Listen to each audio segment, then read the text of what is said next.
Il faisait un temps de cochon à ne pas mettre un Bouddha dehors ce jour-là. À Roqueredonde, au-dessus de l'Odève, le temple bouddhiste est pris dans la tempête. Depuis plusieurs années, le lama Sogyal Rinpoché, fondateur de ce temple et du réseau d'enseignement Rigpa, est accusé par d'anciens adeptes d'harcèlement moral, de violence physique et de viol. Guy Durand, avec sa fille Mimi, a été pendant de longues années infidèle de ce maître tibétain. Aujourd'hui, il dénonce lui aussi des pratiques qui n'ont à ses yeux rien à voir avec les principes de l'enseignement du bouddhisme.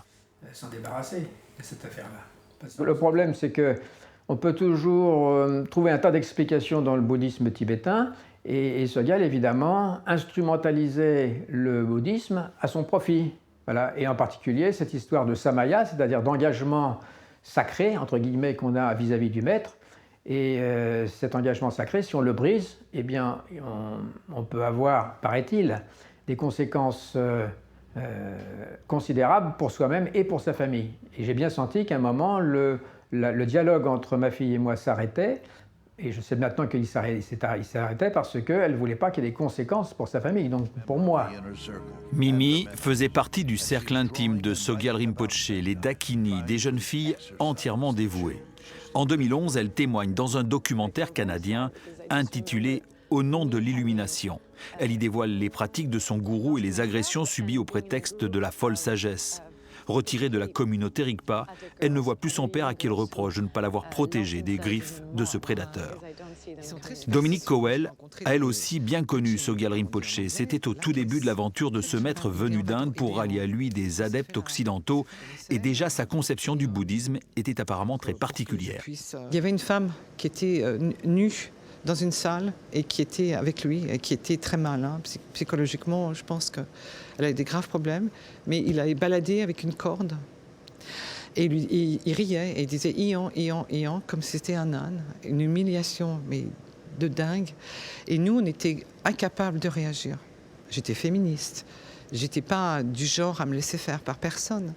Et je me retrouve dans une situation de grande violence psychologique, d'humiliation de cette femme. Et de ce fait d'humiliation de nous aussi, parce que... Mais on n'avait plus les moyens de réagir normalement. Son mode opératoire, c'est de violer. Mais il le fait parce qu'il peut, parce qu'il a l'emprise sur les gens. Donc les gens ne sortent pas des pièces en disant « Oh, il m'a violée ». C'est traumatisant. Donc ces femmes-là se sentent, ou ces hommes, parce que je ne sais même pas si peut-être il y a même des hommes, ces gens... Comme moi, par exemple, ça m'a pris du temps pour pouvoir reconnaître que j'avais été abusée. Ces accusations extrêmement graves n'arrivent que plusieurs années après les faits et sont pour beaucoup prescrites par la loi. Reste qu'à l'Odève, même si le gourou ne fait plus partie des murs, son implication, si elle est avérée dans ces crimes et délits, jette un lourd discrédit sur l'association Lerabling, qui a vu sa fréquentation baisser fortement.